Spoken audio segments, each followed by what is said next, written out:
Nako, eto mga babayan, no, siguradong mag-iiyakan na naman ang mga DDS dito. At ang tanong, bakit kaya nagpasalamat si Mayor Leni Robredo dito sa ating Pangulong Bongbong Marcos?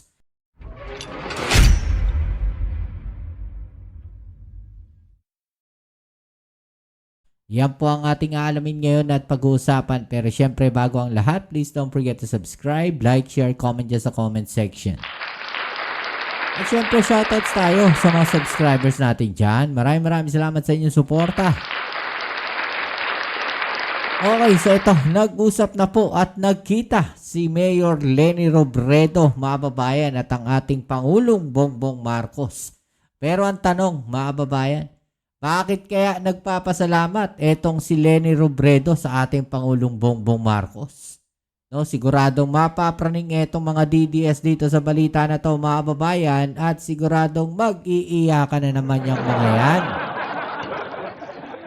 Ha? Sabi nga ni Mayor Leni, no? Trabaho muna tayo, no? Malayo pa ang eleksyon, no? Tigilan muna ang politika. Ha? 2 taon pa ang eleksyon, pero puro politika ang inatupag ninyo, hindi kayo magtrabaho. Oh. So ito mga babayan, panoorin natin, no? Bakit nga ba nagpasalamat etong si Leni Robredo sa ating Pangulong Bongbong Marcos? At ito po, siguradong iiyak ang mga DDS dito, mga babayan. No? Alright? Let's go. Napakalaking bagay po yung pagbisita niya kasi yung pagbaha talaga yung Napakalaking bagay daw, mga babayan, ang pagbisita ng ating Pangulong Bongbong Marcos dyan po sa Naga City. No, at ang pagbisita po ng ating Pangulo ay talaga namang very much welcome at appreciated po netong si Mayor Leni Robredo, mga kababayan. No? Kasi, mga babayan, eto nga pong ginagawa ng ating Pangulo ay puro trabaho. No? Trabaho pa rin kahit na pinupolitika siya, mga babayan. At same thing, ganun din ang ginagawa ni Mayor Leni. Trabaho pa rin, mga babayan. Saka na yung politika. pinakamalaking problema namin. Noong October of 2020, lagi kami binabaha. Pero yung October of 2024, yung pinaka-worst dito. Ito Nakita natin yung mga babayan yung malaking pagbaha sa Naga City. No, at after nga yun, mga babayan, nakita rin natin, no? Itong si Mayor Leni Robredo na nagwawali, sumasama sa paglilinis, mga babayan, ng mga lugar na nabaha. 'Di ba? Samantalang yung isa diyan, no, nasa abroad lang. 'Di ba? policy na nakikita nyo, ito yung biggest evacuation center namin. Kaya sira-sira siya kasi inabot siya ng tubig. So yung mga nag-evacuate dito nag-akyatan sa taas. Pero pag nakikita nyo, yung mga upuan niya, hindi siya naka-fit as an evacuation center. Mga babayan, mahirap po 'yan, no, kasi syempre pag evacuation center, alam naman natin, no, na talagang magulo 'Di ba? Higaan ng mga tao kung ano yung mga pwede nilang higaan. No, dahil pagod yung mga 'yan, no, sa pag-evacuate ng kanilang mga gamit, syempre pagod din yan sa kaiisip. Tapos kung ganito yung upuan po diyan, mga babayan, parang ano to one person, one chair lumalabas, 'di ba? Nakikita natin. Pero alanganin po 'yan. No, ang hirap po humiga diyan, ang sakit sa likod niyan. Ngayon, so ito maganda yung plano ni Mayor Leni.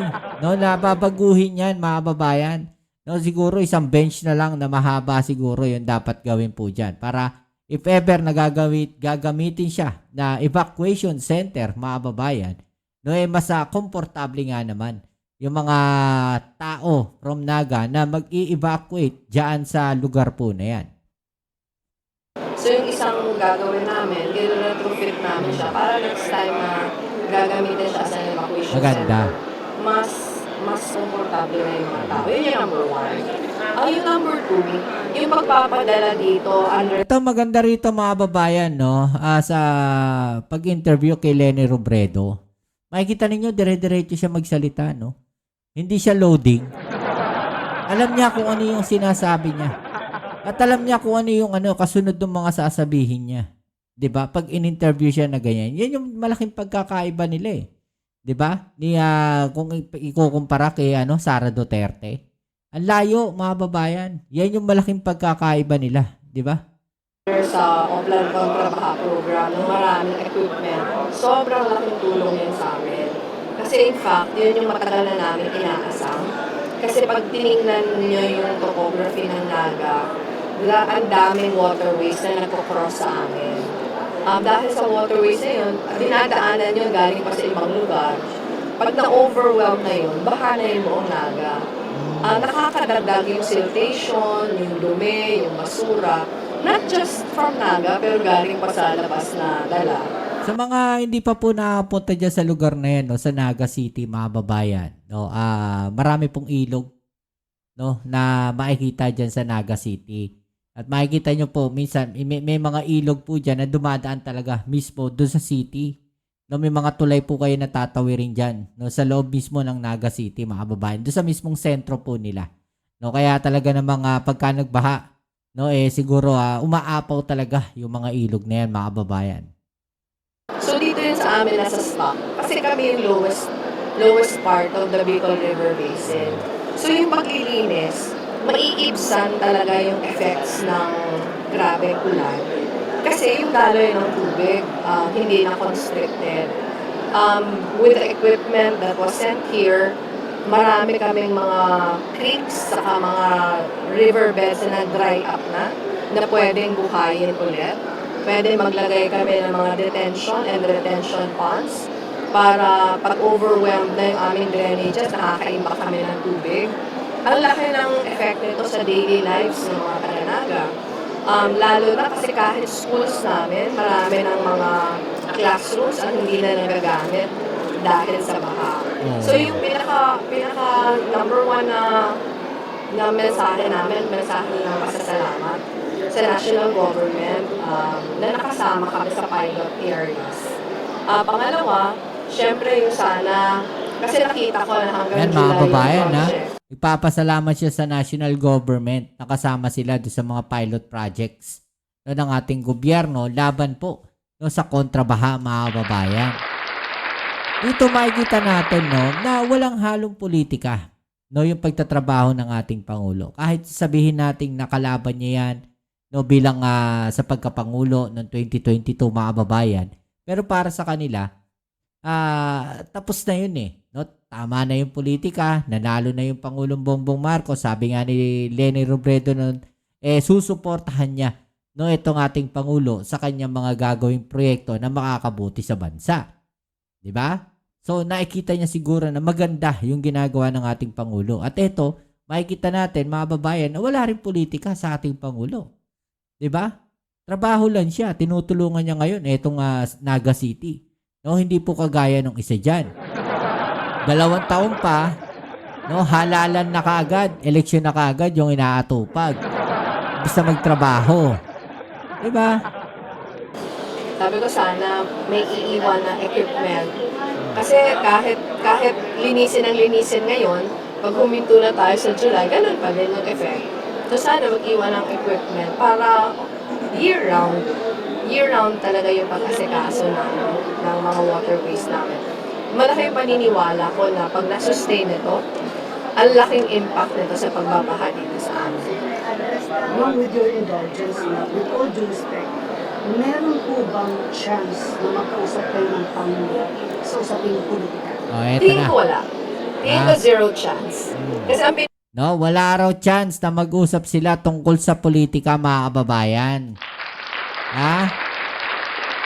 Sinabi na rin ni Leni Robredo, ni Mayor Leni, na malayo pa yung politika. Samantalang itong mga DDS talagang pilit na idinidikit yung pangalan niya dito kay Sara Duterte. Iyakan na, mga DDS, Walang plano pa sa politika si Leni Robredo. Tigilan niyo muna yan. pinunta naman dito ng Pangulo, ito. And bago pa pumutok yung mga usapin bago nung announcement ni VP Sara, nakaset na to. In fact, marami na kaming mga pre-work na ginawa for this day. Kung natatandaan ko, yung meeting namin na una, January 26 pa, even before the announcement. So, siguro hindi maiiwasan na bigyan ng kulay politika, pero wala talaga. Oh. Ito programa ng national Walang politika mga kababayan, ha? Oh. Ano pa? Ano sabi? government. In fact, hindi lang naman to sa pero wala talaga. Ito programa ng national government. In fact, hindi lang naman to sa Naga. Oh. Isa lang kami sa mga sites na nasa pilot areas. And ang alam ko, pinuntahan na ni Presidente yung ibang sites. Isa lang ito dun sa routine na ginagawa niya for Oplan kontra Baha. Oh. Ang alam ko, pumunta na siya ng Bacolod. Ang iba pang areas, Tuguegarao, Rojas City, Cotabato, NCR. Oh. So ano talaga, lahat na sites pinupuntahan niya. In fact, yung intent nito nung una, launch, kaya lang, nung dumating yung mga equipment nung early this week, even before the announcement, sabi nung DPWH, announcement sa amin dahil nandito na yung equipment, magsimula na, kahit wala pang launch. So ngayon, pagbisita na lang talaga. Oh, yan mga kababayan, ha? So, ibig sabihin, mga kababayan, kahit na nandyan na yung mga DDS na namumulitika, trabaho pa rin sila, mga kababayan. Di ba? Wala silang pakialam. No, dyan sa halalan na yan, malayo pa yan eh. 2 taon pa yan eh. No, imbis na ang pinagtutuunan ninyo ay magtrabaho kayo, no? Yung politika ang inaatupag ninyo. No? Inaatupag ninyo kung paano kayo makakaupo sa pwesto. Ha? Yung kagad ang inaatupag ninyo, layo-layo pa ng 2028. Trabaho muna kayo.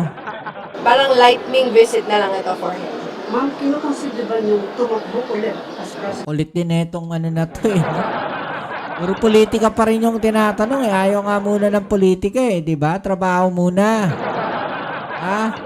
Ang kulit mo. Sino ba yung nagtatanong na yan, mga babayan?